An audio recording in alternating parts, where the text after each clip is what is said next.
¿Qué hacemos en el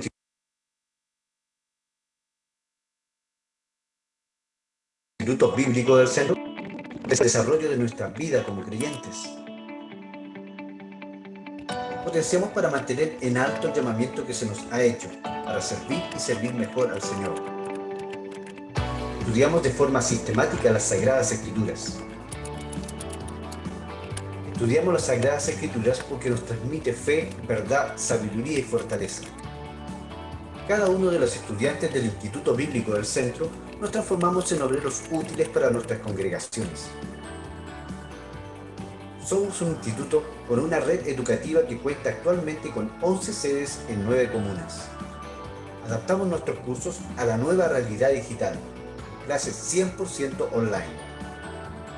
Contamos con 14 cursos impartidos por un equipo de maestros de excelencia, con pasión para enseñar la palabra de Dios. Ven a aprender la infalible, verdadera y eterna palabra de Dios. Ven a prepararte como obrero para enseñar, obedecer, investigar y preparar el corazón. Ven a aprender, crecer y servir. Bienvenidos al Instituto Bíblico del Centro.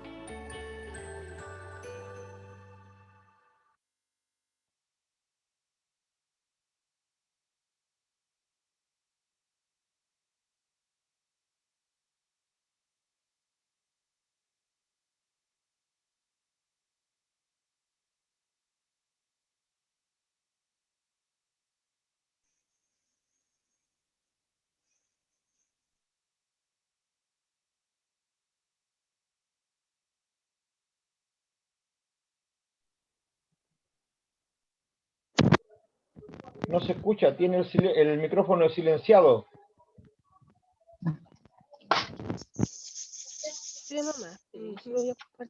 ¿Ahora me escuchan? Amén. Sí.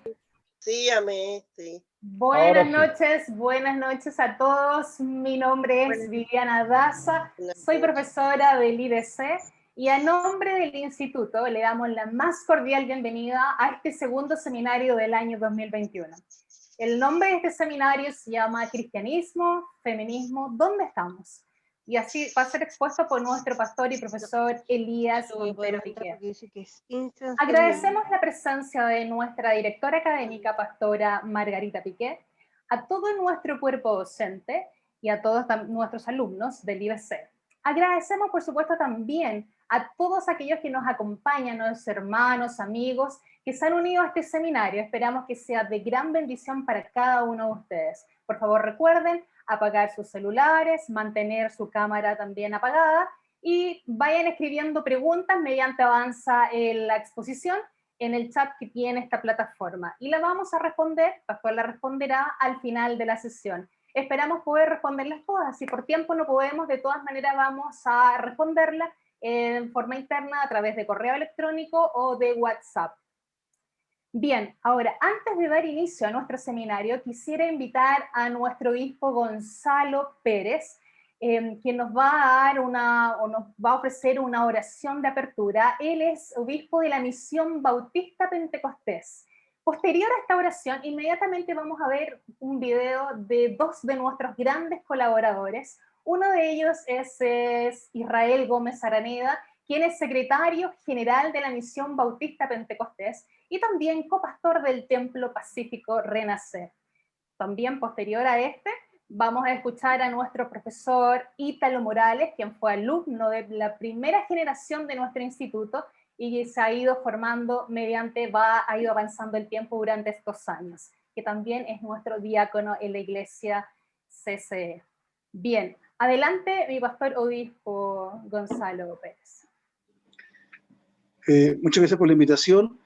Les invito a que tengamos un tiempo de oración y nos presentemos delante del Señor. Amado Dios y Padre Celestial, vamos a tu presencia en el nombre poderoso de Jesucristo. Primeramente, Señor, para darte gracias por tus bendiciones maravillosas sobre nuestra vida, como también, Señor, para honrar tu nombre, para exaltar tu nombre. Reconocemos, Señor, que tú eres un Dios todopoderoso, tú eres un Dios maravilloso. Te agradecemos, Señor, por esta hermosa oportunidad de poder participar de este seminario y bendecimos, Señor, a este hermoso instituto bíblico que ha sido una tremenda bendición para nuestra misión, como para tu iglesia, para tu cuerpo, oh Señor.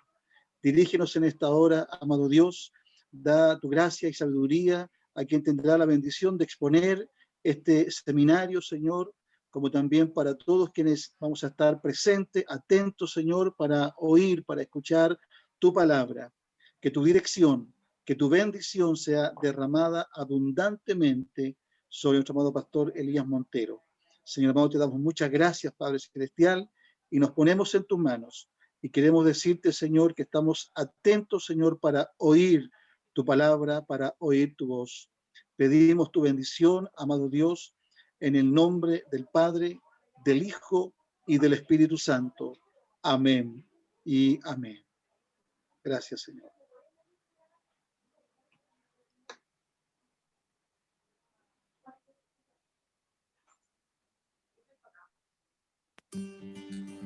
Buenas noches, estimados hermanos en la fe. Se me ha otorgado el gran honor de testificar respecto de la trascendencia del Instituto Bíblico del Centro en mi vida, en la realización de este nuevo seminario. Primero, quiero agradecer al Señor por su bondad y amor y permitirnos ser parte del alumnado de esta institución.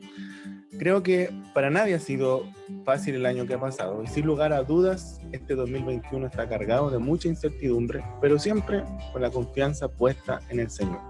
Por eso, en segundo lugar, quiero agradecer al cuerpo directivo del instituto y también al profesorado, en especial a nuestros hermanos que han sido parte de nuestra experiencia educativa, hermano Lorenzo Villalobos, hermano Daniel Ampuero y nuestro profesor Samuel Campos, quien ha estado con nosotros desde el comienzo de esta gran aventura. Sin lugar a dudas, es nuestro Señor Jesucristo quien merece honra, gloria y alabanza por los siglos de los siglos. Pero a través de esta pequeña intervención reconocemos también la labor de quienes el Señor usa en su gran misericordia como instrumentos y canales de bendición. Las circunstancias han sido difíciles, pero Dios nos ha dado las herramientas, inteligencia y sabiduría al instituto, profesores y alumnos para salir adelante y estar en victoria. Nunca lo sabremos todo hasta que lleguemos al conocimiento pleno una vez que seamos transformados. Pero mientras estemos en el cuerpo debemos prepararnos para presentar una buena defensa del Evangelio de nuestro Señor. Eso nos empuja a la vez a tener mayor humildad, pues mientras más conocemos, más nos damos cuenta que no merecíamos nada, y que ha sido Dios en su gran misericordia quien nos ha dotado de sus bondades y amor. Eso es lo que ha causado el Instituto Bíblico en mi vida, más interés y amor por su palabra y mayor humildad al conocer de manera más profunda las maravillosas verdades bíblicas. Rogamos al Señor entonces que nos dote de mayor sabiduría y entendimiento para seguir creciendo en su gracia y en los nuevos desafíos que se nos van planteando en este proceso de estudio. Para el Dios que vive, sea honra, gloria y alabanza por los siglos de los siglos. Amén.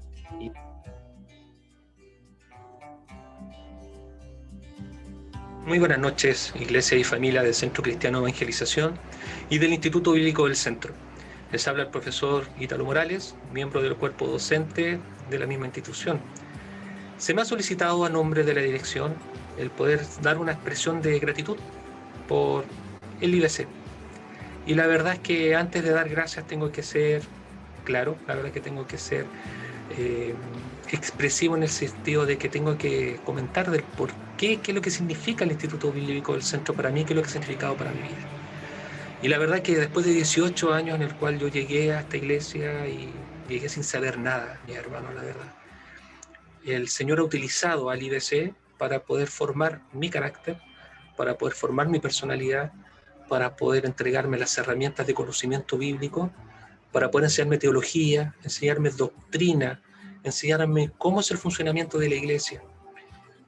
El Señor, en resumen, ha utilizado a nuestra institución, a Instituto Bíblico del Centro, como una piedra fundamental, la verdad, en la formación de mi vida cristiana, teniendo como base siempre a nuestro Señor Jesucristo, muerto por mis pecados, resucitado para mi justificación.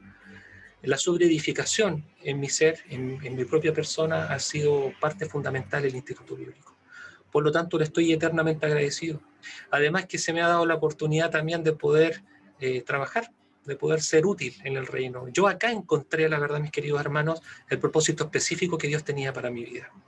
Por lo tanto, no tengo otras palabras más que decir gracias. Gracias eternamente por lo que el Señor ha hecho conmigo y con mi familia, la verdad, mediante el IDC.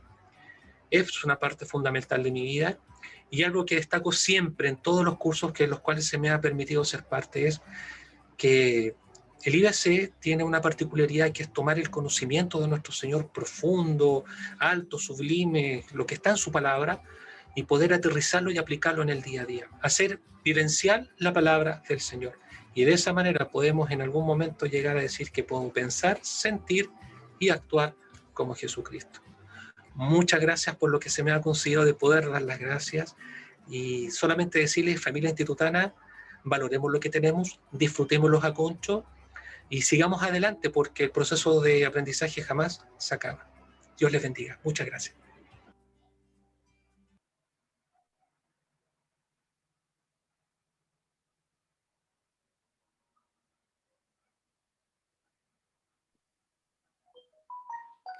Hola a todas, a todos, soy Samuel Campos, profesor del Instituto Bíblico del Centro.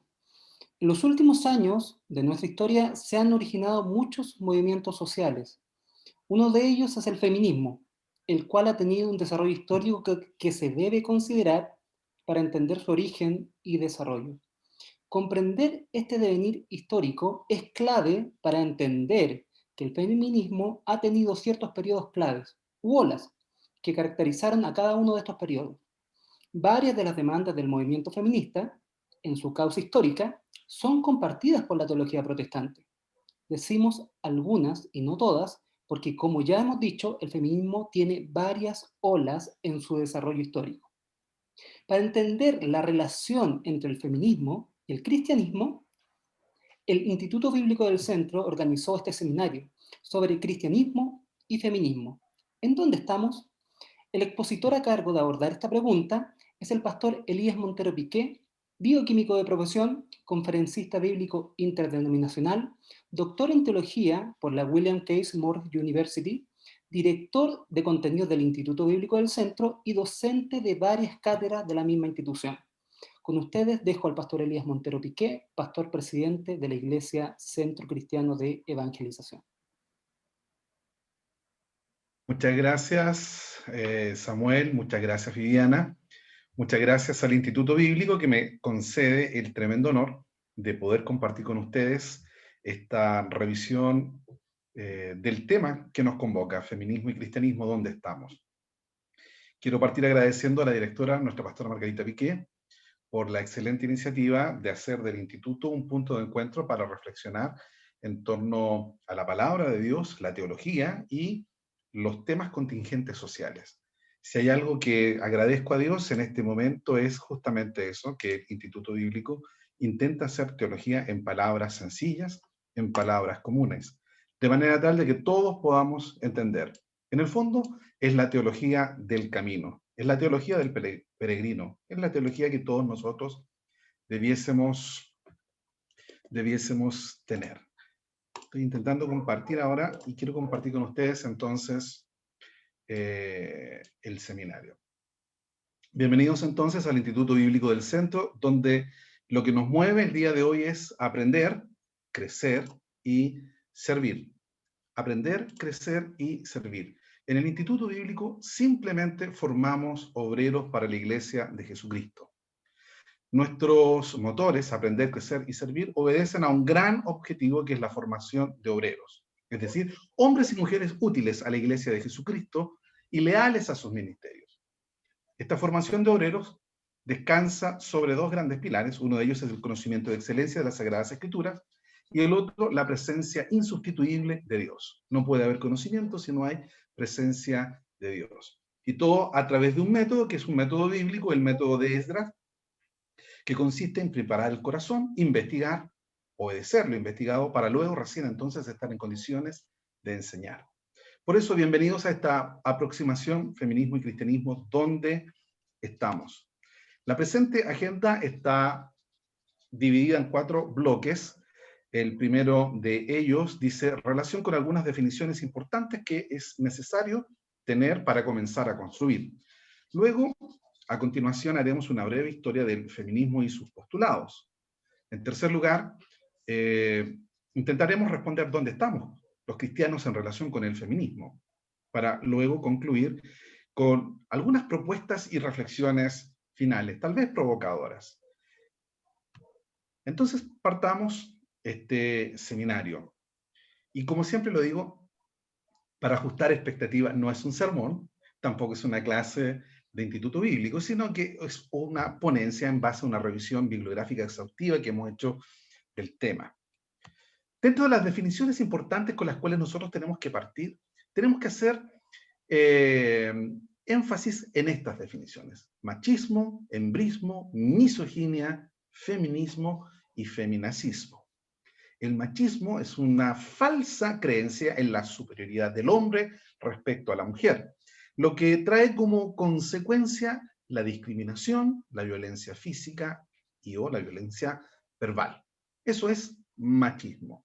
También en algunos círculos feministas es entendido como un sinónimo de patriarcado, de la idea del pater, del hombre, ¿verdad? Y el arcos, que es su jerarquía predominante. Entonces, machismo lo vamos a entender en este seminario, para términos prácticos, como un equivalente del patriarcado. Otro concepto interesante al momento de partir es el embrismo, que corresponde al opuesto del machismo, y que es la falsa creencia de la superioridad de la mujer sobre el hombre. Es decir, entonces el inverso del machismo. Y como tal creencia de superioridad trae asociado una discriminación, violencia física y también violencia verbal. Dentro también del seminario es probable que también aparezca el concepto de misoginia, que corresponde al odio, al rechazo, a la discriminación de las mujeres solo por ser mujeres. Aunque ustedes no lo crean, hay personas que sienten así, aún en los días que nosotros estamos viviendo. Y vamos a entender el feminismo como un movimiento social de resistencia, ¿verdad?, que pretende la búsqueda de igualdad en los derechos y en las oportunidades entre todos los seres humanos, y particularmente entre hombre y mujer, sin distinción. ¿Ok? Obviamente, el 99% de este movimiento está en pro de los derechos de la mujer. Y así debe ser entendido, ¿verdad? No como un movimiento de violencia, aunque vamos a darnos cuenta que después hay muchas ramas del feminismo, pero en sus orígenes y en su mayor composición, el feminismo es un movimiento social que busca defender los derechos de la mujer, que hombre y mujer tengan los mismos derechos. Y la expresión feminacismo, tal vez una de las expresiones más despreciables que se puede escuchar, es una expresión despreciativa y muy mal empleada, y corresponde a términos utilizados principalmente por machistas de ultraderecha para tratar de insultar a las personas feministas.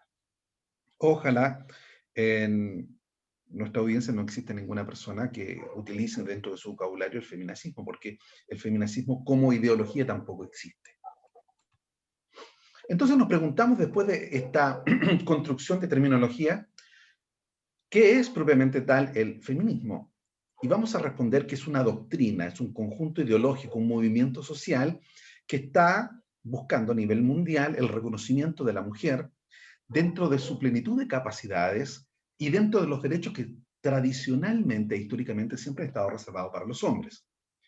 Como dice un pensador de la teología católica, dice: el feminismo es la toma de conciencia por la mujer de la opresión que está padeciendo, una opresión que no es solo económica, sino también jurídica, muchas veces sexual, y aún también es una opresión psicológica. Entonces, como definición, es un movimiento social que busca, entonces, emparejar la cancha entre hombres y mujeres, emparejar la cancha en cuanto a igualdad de derechos, igualdad de oportunidades, igualdad de acceso a la educación, al trabajo, a los puestos de poder. Para que nos vamos familiarizando, hay dos grandes colores que distinguen al movimiento feminista. Uno de ellos es el que estoy mostrando acá a la izquierda de la pantalla, es el color lila, con el símbolo de Venus, el símbolo propio de la mujer, con un puño empuñado dentro de la circunferencia. Es este símbolo el que se utiliza básicamente en todas las campañas que están vinculadas a la mujer y a la violencia de género, a poner en evidencia, ¿verdad?, la violencia de género que sufre la mujer.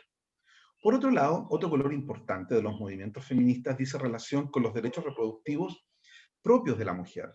Y en esos casos utilizan el color verde, las pañoletas verdes que están generalmente marcadas con llamados de atención como aborto ya, libre, seguro, gratuito.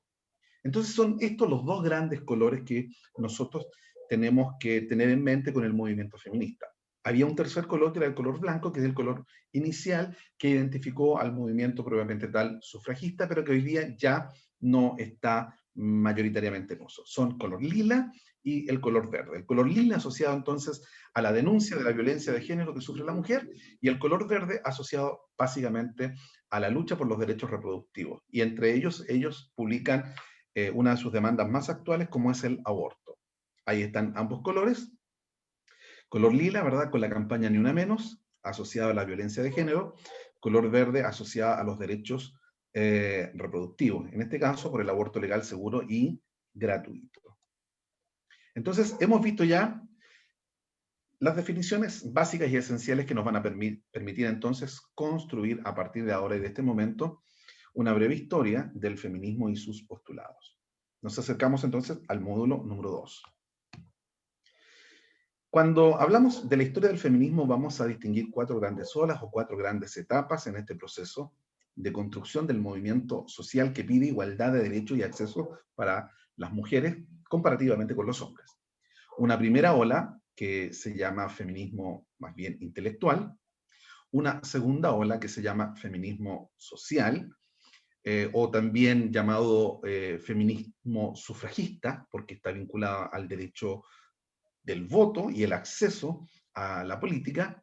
Una tercera ola que habla de un feminismo liberal y radical, y una cuarta ola que habla de un feminismo transversal en el que aparecen muchas manifestaciones del feminismo, y cada una de ellas con sus propias características, que obviamente no vamos a alcanzar a ver cada uno de ellos en esta presentación. Pero en términos generales, mensaje para tener en mente es que hay 4 grandes olas históricas con 4 tipos de demandas diferentes, ¿verdad?, a través del tiempo, que el feminismo ha sostenido como dentro de sus peticiones. La primera ola comienza en la Revolución Francesa, aproximadamente en el 1789, y se extiende hasta mediados del año 1800. Antes de la Revolución Francesa, nosotros estamos básicamente en un periodo histórico que se llama Renacimiento. Y si tú eres mujer en el Renacimiento, las grandes metas de tu vida son, número 1, cuidar la casa, número 2, tener hijos, número 3, satisfacer sexualmente a tu marido. Esas son las 3 grandes metas de una mujer en el periodo renacentista. Con la Revolución Francesa y todo este movimiento de igualdad de derechos para todos los seres humanos, viene lo que se llamó la Declaración de Derechos del Hombre y del Ciudadano. ¿Ok? Entonces, en este movimiento social de igualdad, las mujeres quedaron fuera y se dieron cuenta de esta situación y pensaron que ellos no debían quedar fuera de esta Declaración de Derechos del Hombre y del Ciudadano, porque eran el 50% de la población. Es así como entonces, un par de años después, 2 o 3 años después, una señora llamada Olympe de Gouges, que aquí la vamos a ver, toma los derechos del hombre y del ciudadano y los reescribe, pero en versión femenina. Esta primera obra escrita es, según algunos, la piedra fundamental sobre la cual se van a construir todas las olas feministas. Se pone en evidencia entonces la reclamación de derechos públicos para la mujer. Las mujeres quieren entonces, número 1, estudiar, número 2, acceder al trabajo, número 3, tener igualdad de oportunidades. Porque hasta la época histórica renacentista no tienen igualdad de derechos para acceder a la educación. Más aún, como todo este proceso se había construido bajo el paradigma de que el hombre es el sexo fuerte y la mujer es el sexo débil, se subentendía durante siglos que el hecho de que la mujer fuese el sexo débil implicaba que era menos inteligente, menos capaz, menos hábil. Por lo tanto, le eran asignadas tareas de menor importancia, y lo coloco entre comillas, tareas de menor importancia como el cuidado de la casa, el cuidado de los hijos y la satisfacción sexual del marido. Entonces, con esta declaración de Olympique de Gouges, entonces comienza esta manifestación. Dicen las mujeres queremos ser percibidas como seres humanos igualmente inteligentes a los hombres, igualmente hábiles, igualmente capaces, y queremos tener derechos también a la vida civil.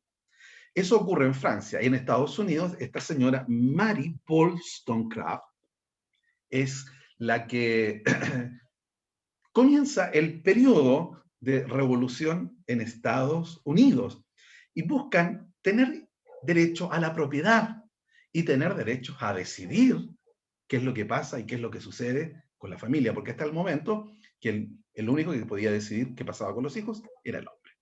Esa es la primera ola y la tenemos hasta mediados de 1800. La segunda ola histórica comienza a mediados del siglo XIX y se extiende al final de la Segunda Guerra Mundial. En Estados Unidos, las mujeres que habían luchado codo a codo con los hombres por obtener la independencia del país, abrazaron ahora una causa nueva. Obtenida la independencia del país, se dan cuenta que en Estados Unidos coexiste la libertad con la esclavitud. Y ellas entonces dicen, vamos a abrazar la causa de la esclavitud. Y deciden organizarse y comenzar a pelear por el derecho de los esclavos. Sin embargo, son rechazados por todas las organizaciones de hombres blancos que están a favor de la libertad, el fin de la esclavitud.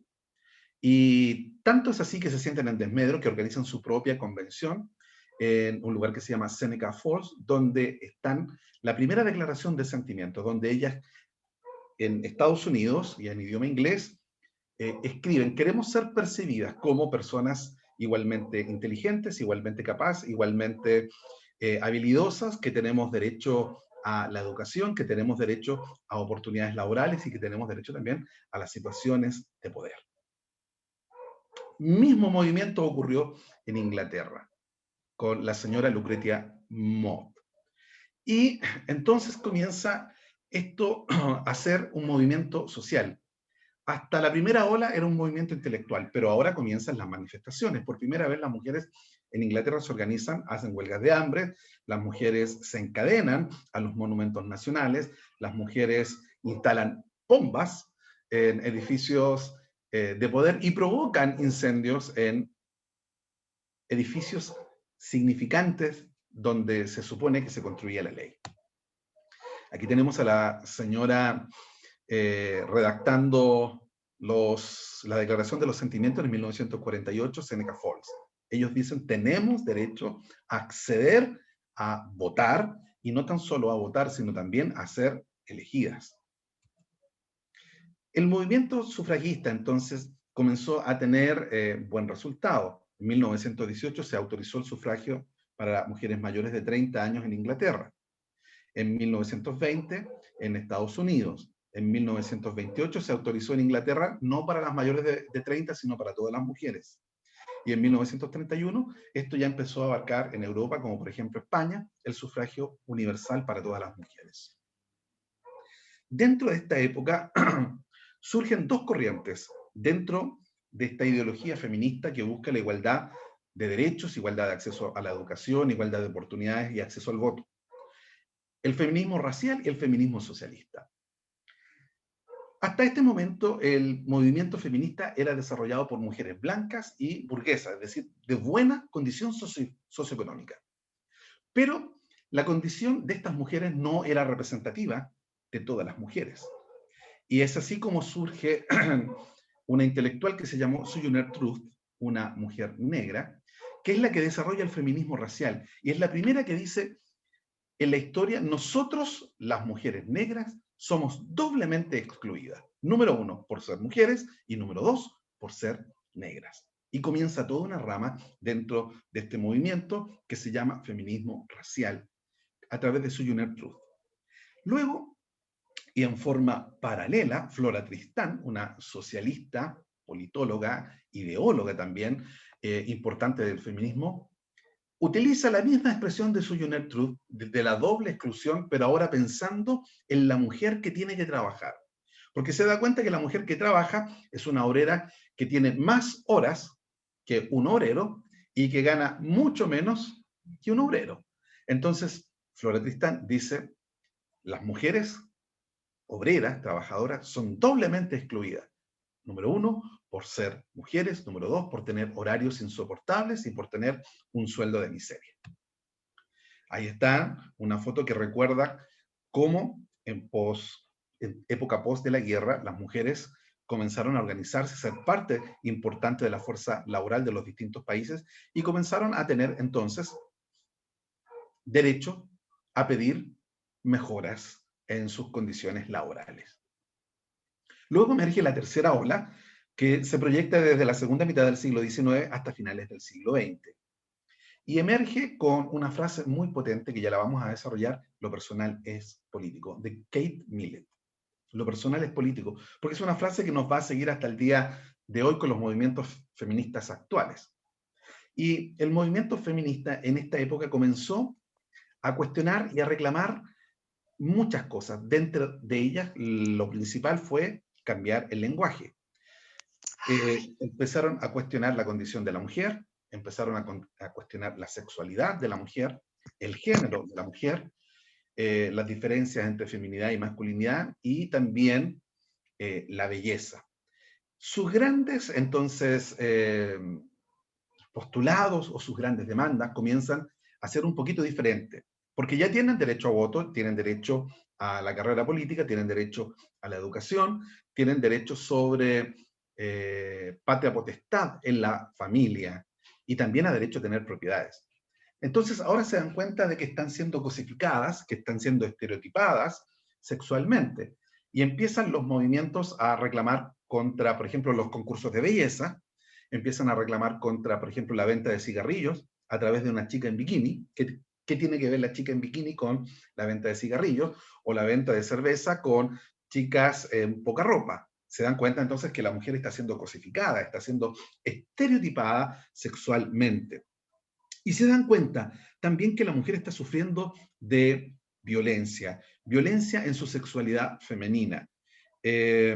Por primera vez comienzan los gritos que la mujer tiene derecho a sus propios orgasmos, porque hay muchas mujeres insatisfechas sexualmente dentro del matrimonio, y lo que era un tabú comienza lentamente a destaparse, y se dan cuenta de que no son pocas, sino que son muchas las mujeres que están insatisfechas sexualmente por diferentes razones.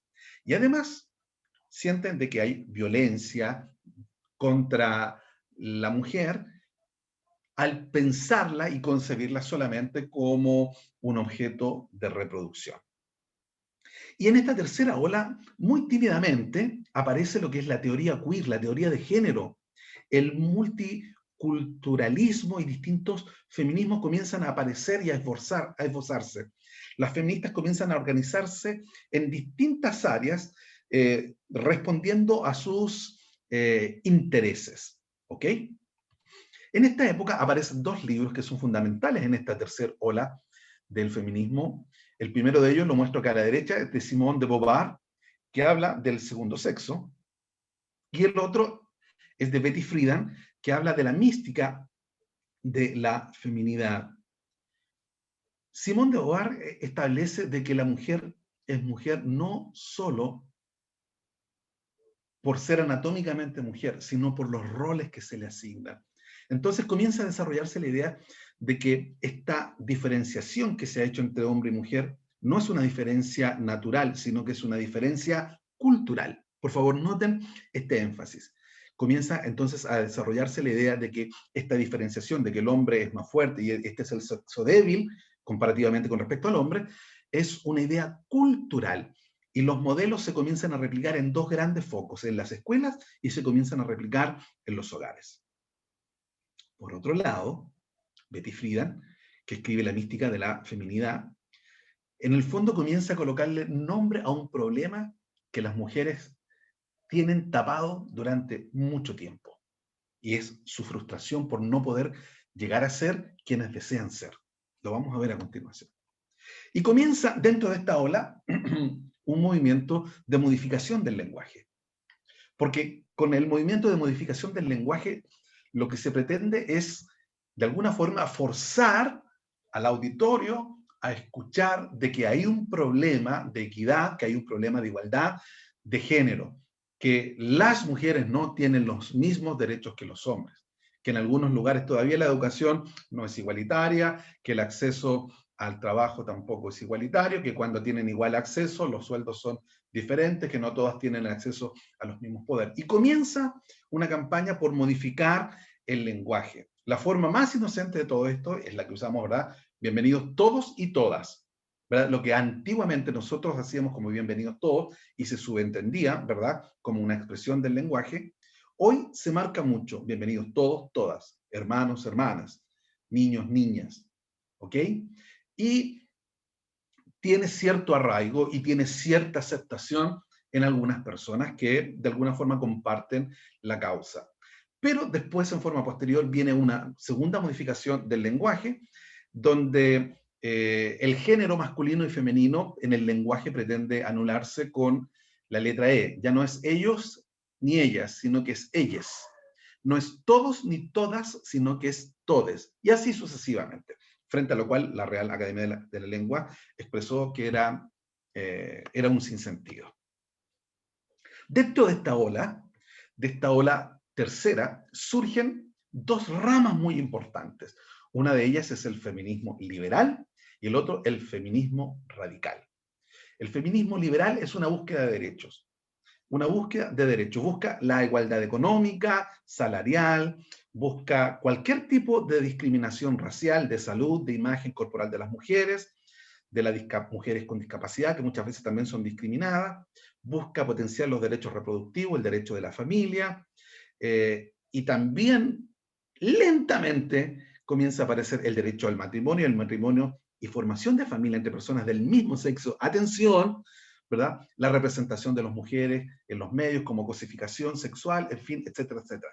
Feminismo liberal, cuyo gran norte es igualar derechos. Por otro lado, surge casi paralelamente el feminismo radical. Y el feminismo radical no debe ser entendido como un feminismo violento, aunque hay facciones del feminismo radical que sí son absolutamente violentos. Pero el feminismo radical dice, lo personal es político. Es decir, lo que pasa en la casa es lo que termina replicándose en la sociedad, o lo que estamos viendo en la sociedad es producto de lo que viene en la casa. Entonces, para solucionar el problema que tenemos en la sociedad, solucionemos el problema de raíz. ¿Dónde está la raíz del problema? En la casa. Modifiquemos entonces el problema en la casa para que, modificado en la casa, pueda cambiarse la sociedad. Entonces comienza este feminismo radical que se va, pero con todo, contra el modelo androcentrista y es el que más utiliza la palabra contra el patriarcado. Es el feminismo radical, entonces, el que coloca su furia, ¿verdad?, contra el patriarcado. Entonces dice, el modelo patriarcado es un modelo donde coloca al hombre en el trono y lo hace parecer superior a la mujer. Y este modelo se replica de hogar en hogar y se replica en los colegios. Entonces ellos dicen, cambiemos este modelo radicalmente. Y en forma menos intensa comienzan a aparecer distintos feminismos. Además de estas dos grandes vertientes, liberal y radical, aparece un feminismo cultural, un feminismo lesbiano, un feminismo racial, un feminismo institucional en la ONU, un feminismo académico en las universidades. En España es extremadamente importante y relevante, un ecofeminismo y un feminismo donde ya no se busca la igualdad de derechos, sino que se busca recalcar la diferencia entre hombre y mujer. Finalmente llegamos en la historia a la cuarta ola, que va del año 2008 hasta la actualidad. Viene potenciado con la globalización, con el internet, el uso de redes sociales. Y ya en esta etapa aparece, pero con fuerza, la teoría queer o la teoría de género. Aparecen los activismos digitales y aparecen propuestas que van contra lo conservador, como por ejemplo el aborto libre, gratuito y seguro. Y aparecen, y lo podemos ver nosotros en movimientos como por ejemplo Ni Una Menos, Movimiento 8 de marzo, Yo Sí Te Creo, los movimientos Me Too y los Women's March, o las mujeres de marzo. ¿Ok? Entonces, en esta cuarta ola, el lenguaje para las seguidoras de la cuarta ola feminista es extremadamente importante. Rigurosamente reemplazan los géneros por la E. No es ellos y ellas, sino que es ellas. No es todos y todas, sino todes. En forma rigurosa. Ya no basta con decir bienvenidos todos, bienvenidos todas, sino que es bienvenidos todes. Y algunos, obviamente, exacerban esta situación ampliando con orientaciones sexuales diferentes dentro de las categorías de salud. Y una de las cosas que quizás más nos ha incomodado en esta cuarta ola es la teoría queer, la teoría de género. Es una teoría que está extremadamente en boga y está extremadamente instalada en nuestras instituciones educacionales. Ustedes recordarán un libro, no me acuerdo el nombre propiamente tal, pero decía Benjamín o Patito tiene dos papás. Esa fue una de las primeras manifestaciones como la teoría queer se estaba instalando en las escuelas. Y donde se pretendía educar a nuestros niños en un modelo de sexualidad. Eso lo recuerdan ustedes aproximadamente unos 6, 7 u 8 años atrás aproximadamente, fue lo que se pretendió a través del Ministerio de Educación incluso. ¿Pero qué es la teoría queer? La teoría queer es un conjunto de ideas sobre el género y sobre la sexualidad que sostiene que género, identidad sexual y orientación sexual no vienen asociados, no es un triple pack, sino que necesariamente vienen disociados, no están inscritos en el ADN, no están inscritos en la biología. Por lo tanto, yo, si nazco anatómicamente varón, con pene y testículos, pues no necesariamente por tener pene y testículos soy hombre, puedo perfectamente ser mujer, sentirme mujer, reconocerme mujer y expresarme como mujer. Esa es la idea de la teoría queer, y así sucesivamente. Por lo tanto, nos hablan de una identidad de género que corresponde a cómo el individuo se siente, más allá de su condición anatómica, que es el sexo de registro que está en nuestro carnet de identidad, en nuestro certificado de nacimiento, sino que cómo se percibe a sí mismo. Hablan de una expresión de género, cómo expresa el cómo se ve y el cómo se siente. Hablan del sexo biológico, que es el sexo anatómico registro, y hablan de la orientación sexual.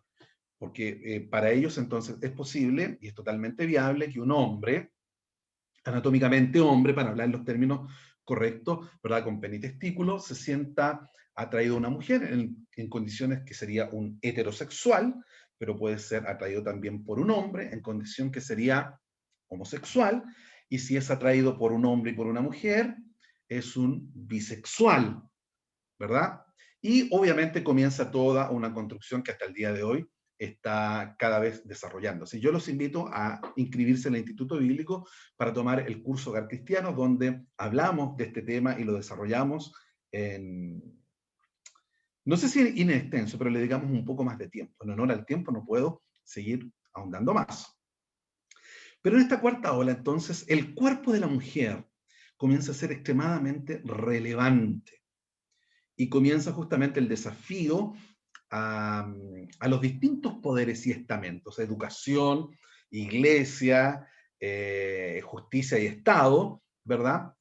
Acerca de la libertad para poder escoger y para poder decidir qué hacer con el cuerpo. Y este principio de elección, que para todos nosotros podría ser muy normal, ¿verdad? Pensando en la libertad del ser humano de poder escoger y poder determinarse, se vuelve una complicación cuando nosotros pensamos, por ejemplo, en el aborto. Cuando tenemos un ser humano genéticamente distinto en el vientre y en el útero de una persona, y la persona que lo tiene en el vientre toma una decisión por él, entonces este principio se cae de suyo propio porque una persona está decidiendo por otra. Y justamente las feministas buscan y proclaman, dicen, no, en mi cuerpo decido yo. Como salió por primera vez hace unos 20 años atrás, los que somos seguidores de la serie Friends, Rachel Green por primera vez dijo, no ovaries, no commentaries. Es decir, no tienes ovarios, no hagas comentarios. ¿Ok? Porque en mi cuerpo decido yo, en mi cuerpo mando yo. Entonces, en esta cuarta ola viene con mucha fuerza la entronización del cuerpo y la libertad de elección en el cuerpo. Y así es como están las campañas actuales. Por ejemplo, en Argentina, ustedes tienen que haber visto que recientemente se aprobó la ley de aborto libre, seguro y gratuito. Y acto seguido, nuestras políticas seguidoras del movimiento feminista comenzaron también con la presentación de aborto libre, seguro y gratuito. Y es lo que se está discutiendo en las comisiones en la actualidad. Entonces ya hemos visto las definiciones importantes, hemos visto una breve historia del feminismo y sus postulados. Nos corresponde entonces aproximarnos a la tercera parte, al tercer módulo de esta presentación. ¿Dónde estamos los cristianos en relación con el feminismo? ¿Estamos cerca, estamos lejos? ¿Dónde coincidimos? ¿Dónde nos separamos? En fin, etcétera, etcétera. ¿Qué tenemos que decir nosotros, los creyentes? Y en especial hago este comentario a todas mis iglesias de tradición pentecostal. Yo me he confesado pentecostal de tomo y lomo, soy pentecostal de cuna, y siempre a nosotros los pentecostales nos tratan de ignorantes, por muchas razones. Y por eso que yo bendigo a la pastora Margarita Piqué y a todo el Instituto Bíblico que nos da esta oportunidad para juntarnos a pensar, a reflexionar, a mirar los movimientos sociológicos, cómo estos están desafiando la iglesia. ¿Dónde estamos entonces los cristianos con relación al feminismo? Quiero partir diciendo esto con una declaración fundamental. La Biblia es la palabra escrita e inspirada por Dios. No es que la Biblia contenga la palabra de Dios, la Biblia es la palabra de Dios y para nosotros los creyentes es regla suprema de fe y de práctica para el cristiano. Y cuando nosotros entendemos esto, no tenemos ningún problema en asumir que la Biblia condena todo acto de discriminación, todo acto de maltrato, todo acto de abuso, de violencia contra otro ser humano en la Sagrada Escritura está absolutamente condenado. Se condena el odio entre los sexos y todo extremismo, machismo y feminismo. ¿Cómo respondemos al feminismo? Lo primero que tenemos que decir, hombres y mujeres desde la perspectiva bíblica judeo-cristiana son iguales, y en esto quiero ser enfático, hombre y mujer son iguales en dignidad, en valor y en importancia. La Sagrada Escritura de ninguna manera nos muestra al hombre por sobre la mujer o la mujer por sobre el hombre. Nos muestra que ambos son igualmente dignos, valiosos e importantes. ¿Dónde reside esta igualdad en la dignidad? En el Génesis 1:26 leemos la primera aproximación. Entonces dijo Dios, hagamos al hombre a nuestra imagen, conforme a nuestra semejanza. Hombre y mujer llevan en sí la imagen y la semejanza del Dios Todopoderoso. Dios creó al hombre entonces a su imagen, lo creó conforme a su semejanza. Este acto creador de Dios lo convierte a él en padre y a todos nosotros en sus hijos. Y si hijos, nos convierte en hermanos, miembros de la familia, de la humanidad.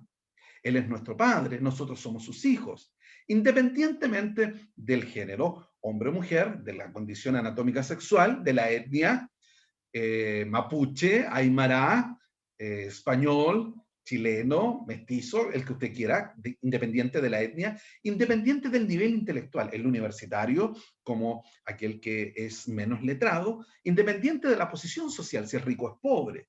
Todos, escúcheme bien, todos fuimos creados a imagen y semejanza de Dios Todopoderoso. Por lo tanto, de esta tan sencilla declaración del Génesis 1:26 y 27, desprendemos dos grandes verdades fundamentales. Dios creó al hombre a imagen suya, a imagen de Dios lo creó. Varón y hembra los creó. Primera verdad, dos seres de igual valor creados a la imagen de Dios. Número dos, dos seres distintos. Uno varón y el otro hembra. Entonces, del libro de Génesis, del capítulo 1, desprendemos estas dos verdades. Dos seres iguales en dignidad, porque tienen la imagen y la semejanza de Dios Todopoderoso, y dos seres distintos al mismo tiempo, uno varón y el otro hembra. ¿Cómo respondemos al feminismo? Porque algunos me podrían decir, oye, pero esto es Antiguo Testamento, vámonos rápidamente al Nuevo Testamento. En el libro de Gálatas, capítulo 3, verso 28, Jesús el Cristo es el que entrega justamente esta reivindicación de la mujer, y en palabras de Pablo, se escribe de la siguiente manera: ya no hay diferencias, cito acá, Gálatas 3, 27 y 28, ya no hay diferencias, ya no hay judío ni griego, no hay esclavo ni libre, no hay varón ni mujer, porque todos vosotros sois uno en Cristo Jesús. Por lo tanto, para todos los que estamos en Cristo, no hay diferencias de género. Entendemos que no solo el acto creador, sino que ahora sumamos el acto redentor de Jesucristo, nos iguala. No tan solo tenemos la imagen y semejanza de Dios, sino que además valemos la misma sangre derramada en la cruz del Calvario. Ya no hay diferencias sociales, esclavo ni libre, ni tampoco hay diferencias raciales, judíos ni griegos. Entendemos también, si somos seguidores de Jesucristo, la centralidad de los mandamientos que Cristo dejó para cada uno de nosotros. El primero y más grande dice, amarás al Señor tu Dios con todo tu corazón, tu alma y con toda tu mente. Y el segundo, que es semejante al primero, amarás a tu prójimo como a ti mismo. Porque de estos dos mandamientos depende toda la ley y los profetas. Entonces, la Escritura cuando dice en 1 de Juan 4:8, el que no ama, no conoce a Dios porque Dios es amor. Está condenando en palabras de Jesús todo tipo de discriminación, todo tipo de manifestación de violencia contra otro ser humano, y en particular contra la mujer. Una vez que estamos en gracia, y hablo a todos los que somos salvos, a todos los que por gracia hemos sido salvos, debemos entender que todos somos iguales en Cristo. Cualquier diferencia social, racial, étnica, de género que alguien pretenda establecer, ya sea por un hembrismo, y ojo que no estoy diciendo feminismo, sino por un hembrismo o por un machismo, está absolutamente equivocado. Todos somos iguales en Cristo Jesús. Podríamos leer el libro de Efesios capítulo 4, en los primeros 4 versículos, los 7 lazos, ¿verdad?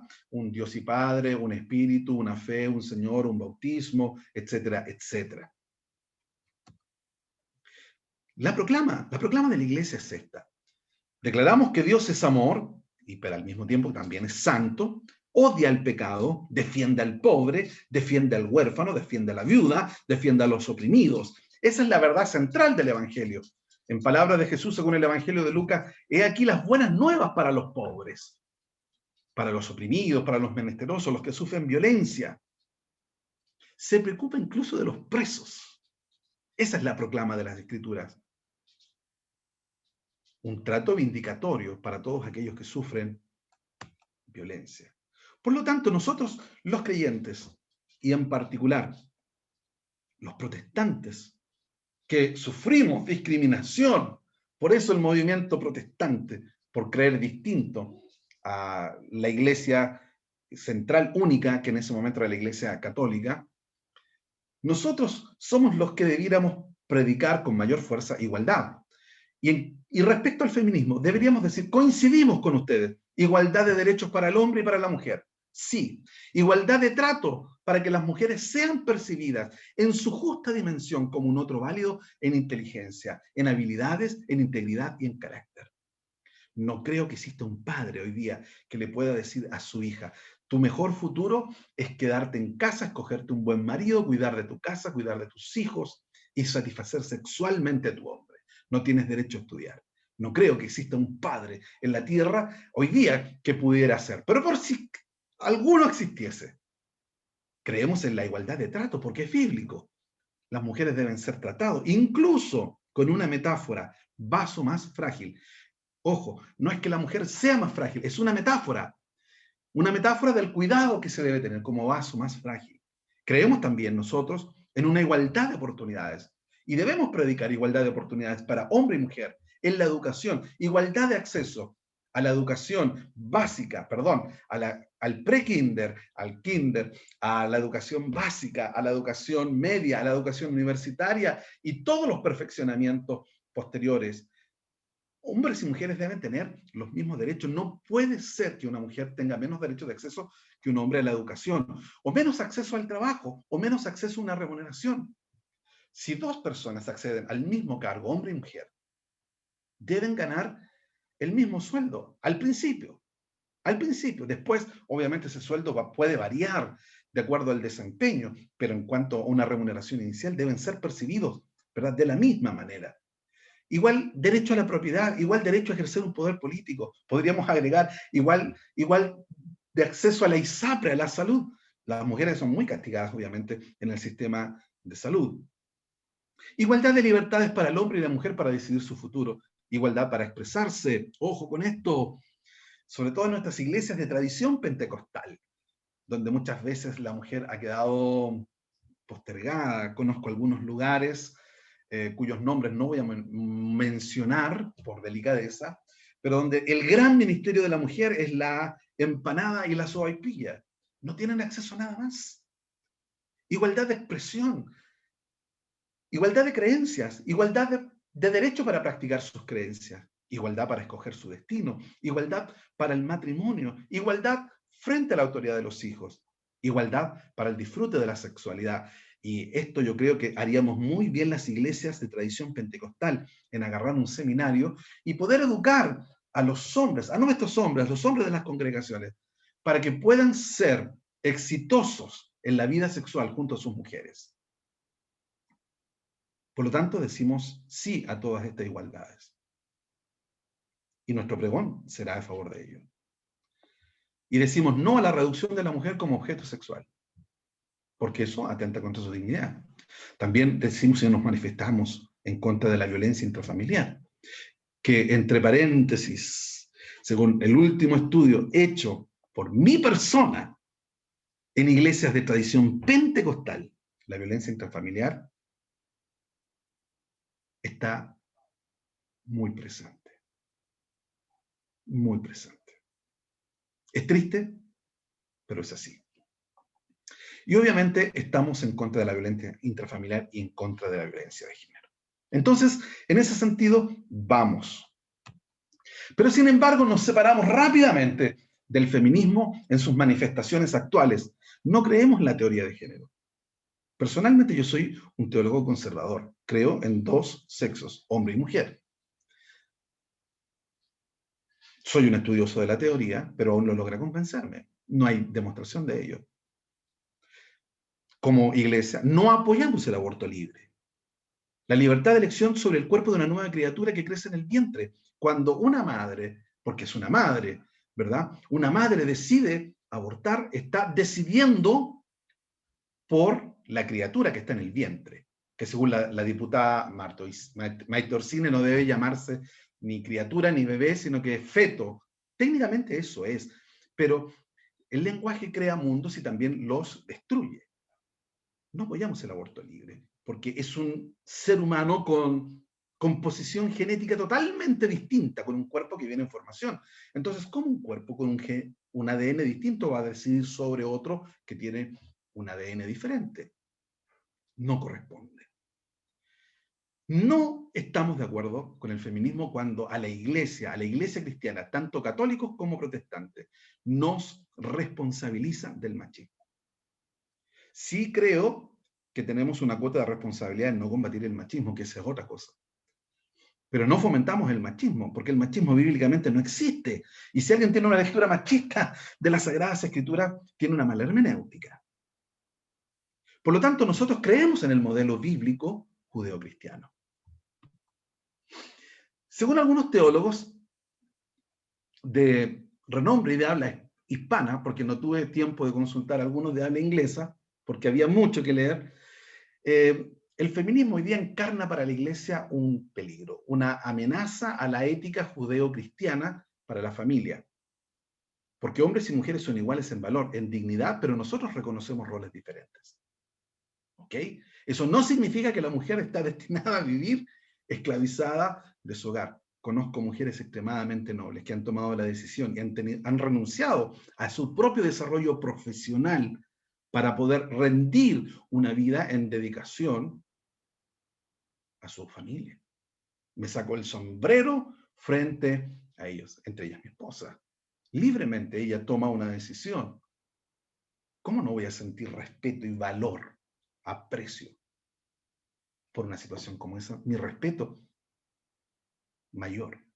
Hay un peligro, dicen algunos teólogos, no estoy tan de acuerdo, pero sí lo plantean, porque hay literatura al respecto, dice que el feminismo lentamente se ha transformado en un culto, en una secta, donde la mujer y los sentimientos son el centro.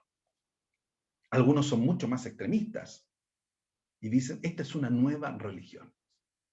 No estoy en condiciones de asegurar esto último. Creo en el modelo bíblico para la familia. Padre, madre, esposo y esposa. Mutua sumisión, como dice el libro de Efesios capítulo 5, verso 20 en adelante, porque muchos aplican del verso 21 a 22 en adelante, pero el contexto es inmediatamente el versículo anterior, el verso 20. Someteos unos a otros en el temor de Dios. Mutua sumisión. Entonces, el marido, perdón, la esposa sujeta al marido y el marido amando a la mujer como Cristo amó a la iglesia. Quiero decirles a todos ustedes, estimados, que si un marido ama a su mujer como Cristo amó a la iglesia, es decir, está dispuesto a dar su vida por su mujer, no hay ninguna mujer que tenga complicación en reconocer la autoridad del marido. Creo, entonces, según el modelo de Efesios 5, Cristo la cabeza, el esposo, la esposa, los niños.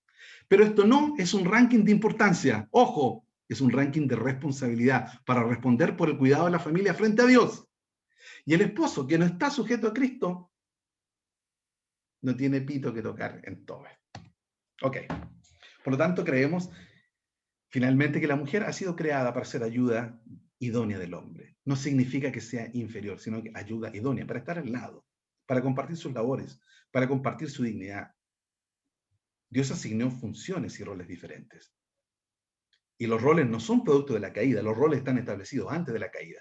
Y si hay problemas en los roles, el problema no es del modelo, sino del pecado que hay en el corazón del hombre. Termino. Propuestas y reflexiones finales. Regálenme los últimos minutos para que después avancemos en preguntas. Mis propuestas a todos los pastores, obispos, pastoras que viven de muchas iglesias que hay acá, qué rico que sea así, les propongo lo siguiente. Potenciemos el valor de la mujer integralmente en nuestras congregaciones y también en la sociedad. Construyamos como iglesia una agenda contra la violencia intrafamiliar y contra la violencia de género, centralizada en los valores cristianos. Potenciemos el valor de la elección por medio del modelo familiar cristiano. Hoy día que el matrimonio está tan desprestigiado, volvamos a revestirlo de la belleza que tiene el matrimonio. Potenciemos el valor de la familia. Eduquemos a las nuevas generaciones en un nuevo trato y en la valorización de la mujer y del núcleo familiar.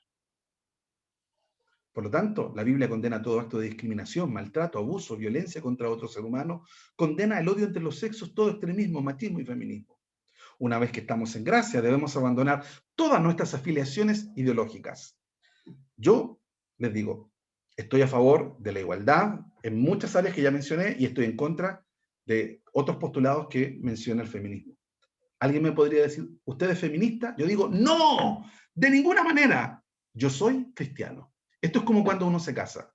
Cuando uno se casa le dice sí a su mujer y le dice no a todas las otras mujeres. Cuando uno abraza el cristianismo, le dice no a todas las otras ideologías. Para pensar. Las iglesias de tradición pentecostal, de las que formamos parte, para la gloria del Señor, ¿están valorizando bajo los preceptos bíblicos a la mujer? Para pensar, ¿es la mujer en la actualidad una víctima de hermenéuticas deficitarias en nuestras congregaciones? Termino. Ni machismo, ni feminismo. Siempre cristianismo. Amén. Muchas gracias, queridos hermanos del Instituto Bíblico.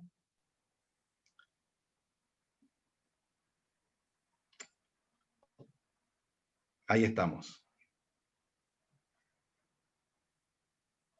Entonces les cuento que tenemos las matrículas abiertas, las clases comienzan el 15 de marzo. Ustedes pueden llamar a este celular 3204-0451 o escribir el email ibc@icce.cl o ingresar directamente a nuestro sitio web www.ibc-cce.cl.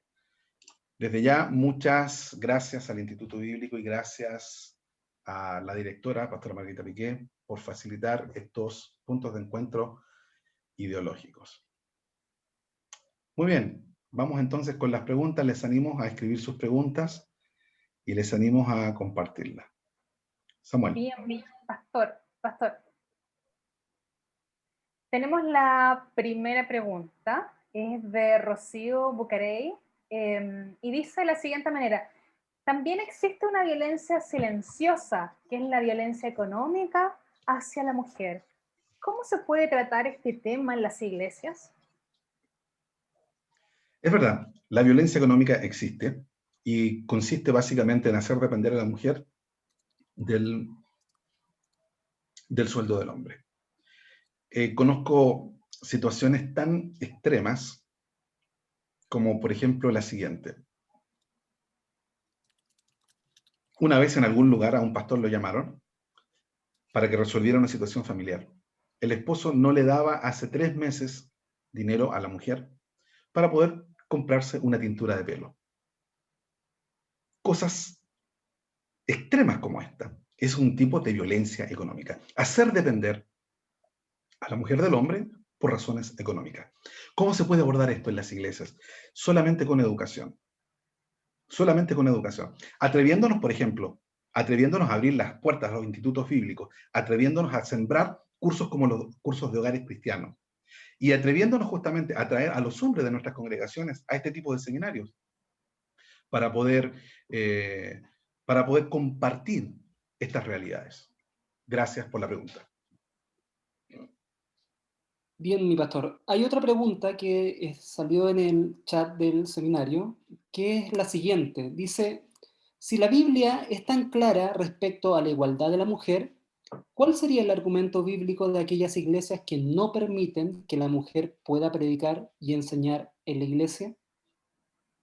Básicamente muchas de estas posturas obedecen a tradiciones hermenéuticas particulares y propias de ciertas congregaciones. En particular, por ejemplo, en el mundo de tradición pentecostal, existe una variada manifestación de estas condiciones. Número 1, lugares, por ejemplo, donde la mujer no tiene oportunidad ni siquiera para expresar una acción de gracias. Voy a pisar callos. Dentro hay algunos seguidores de la tradición pentecostal de John MacArthur, un teólogo excepcional, que me encanta a mí en muchas áreas, hasta que habla de neumatología, doctrina del Espíritu Santo, donde se cae rápidamente, y cuando habla justamente de la mujer. Algunos seguidores de MacArthur dicen, es una vergüenza para los hombres que una mujer tenga que enseñar la palabra de Dios, o que la mujer pueda ministrar la palabra de Dios. Ese es un extremo, pasando por lugares donde la mujer puede dar gracias al Señor, pero lo hace no en el púlpito, sino que lo hacen en un lugar abajito del púlpito, le pasan el micrófono. Otros lugares donde puede hacer un devocional, sigo más allá, otros lugares donde puede hacer devocional y puede predicar en la tarima, y otros lugares donde se entiende que la mujer es tan igual como el hombre, es un ser humano que comparte la dignidad de él, está plenamente habilitado por el Espíritu Santo para poder desarrollar un ministerio pastoral. Entonces tenemos una variada gama de interpretaciones de hermenéuticas. Muchas de estas hermenéuticas, quiero ser muy franco, no han sido revisadas, sino que han sido recibidas, han sido heredadas, y como han sido heredadas, lo que le funcionó a alguien en el pasado se repite. Y sería una buena oportunidad para que los que estamos ministrando, pastoreando iglesias, podamos revisar nuestras hermenéuticas. Tenemos una pregunta, pastor, que da para un seminario completo, pero de todas maneras, si lo puede abordar dentro del contexto que hemos escuchado. Dice, entonces, si la mujer fuese violada, ¿debería no abortar esa criatura? Me manifesté en contra del aborto libre. Creo que, como has dicho de manera brillante, podemos discutir las 3 causales en las cuales el aborto en Chile está despenalizado. Porque existen distintas miradas, y los alumnos que vienen saliendo de un curso de ética podrían responder, ¿verdad? Que va a depender de la ética, de la versión de la ética cristiana que tenga la persona, porque estamos asumiendo que es una persona cristiana, de la versión de la ética cristiana que tenga. Y podríamos discutirlo, y yo encantado de poder plantear las distintas posturas que existen al respecto. Pero yo personalmente me manifiesto en contra del aborto libre, De la despenalización del aborto no me puedo manifestar porque ya es un tema cerrado y tenemos que bregar con la ley. Y el hecho que esté despenalizado no significa que esté autorizado, que es diferente. Está despenalizado legalmente, que no es distinto de que esté autorizado. Pero podemos seguir ahondando en el tema. Bien. Tenemos otra pregunta que curiosamente se mezcla también, son dos preguntas que se van a mezclar.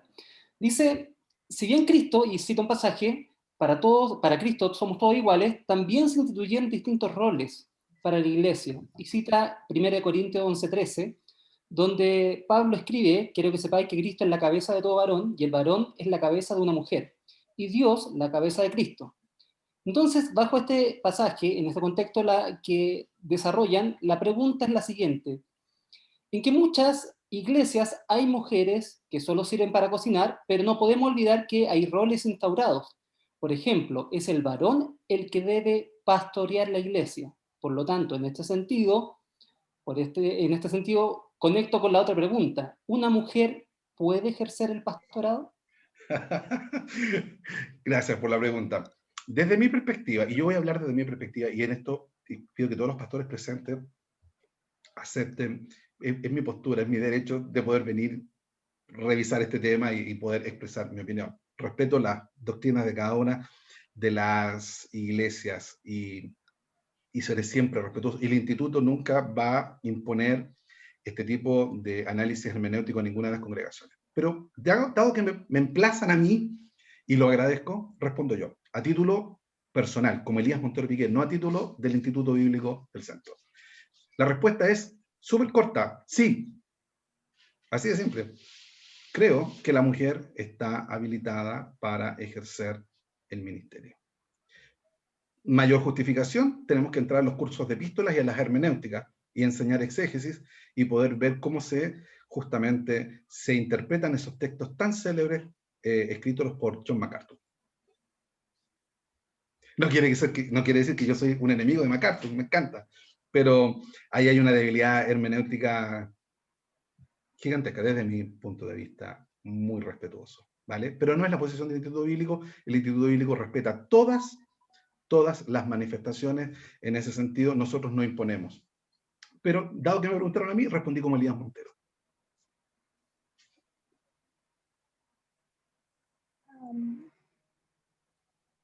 Tenía la pregunta y se me corrió un poquito. Acá está, pastor. Bueno, esta es una pregunta que lo hemos abordado muchas veces en distintas clases del Instituto Bíblico, pero me da mucho gusto que lo puedan de todas maneras preguntar y a ver si usted lo puede sintetizar, pastor.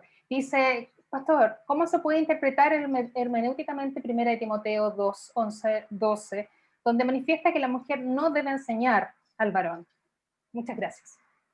Lo invito cordialmente a inscribirse al Instituto Bíblico de los cursos de epístola para poder desarrollar esa pregunta, porque me tomaría 30 minutos poder desarrollar el comentario exegéticamente para poder responder a esa pregunta.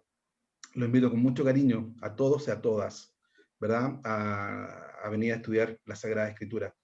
Y lo que puedo ofrecer, tal vez conversarlo en algún momento, si gusta, me dejan sus datos, y lo podemos conversar y podemos intercambiar opiniones y podemos ver cómo el Señor nos edifica mutuamente. Si hay algo que tenemos que aprender nosotros los protestantes, es que no somos dueños de la verdad. Yo lo tengo claro, no soy dueño de la verdad. Yo soy solo un miserable estudiante de las Sagradas Escrituras que quiere compartir, está deseoso de compartir lo poco que sabe con aquellos que quieran aprender la Sagrada Escritura. Yo diría que tendríamos una última pregunta, Samuel, si la puedes leer, ¿la tienes ahí en...? Yo sé que estamos pasados en el tiempo. Estamos pasaditos en el tiempo. De hecho, por interno me están avisando que ya estamos. Ok. Entonces podríamos responderla quizás por email, pastor, ¿verdad? Ni un problema. Si ustedes Todas me las dejan los preguntas que datos. queden van a ser respondidas internamente. Sí. Samuel, Viviana, muchas gracias por este tiempo de preguntas. Pastora Margarita Piqué, muchas gracias por organizar este seminario. Gracias a todos los profesores, gracias a todos los pastores, amigos que pueden pensar como yo o pueden pensar distinto. Lo importante es que nos acerquemos a la Sagrada Escritura. Gracias a todos. Vienen avisos importantes.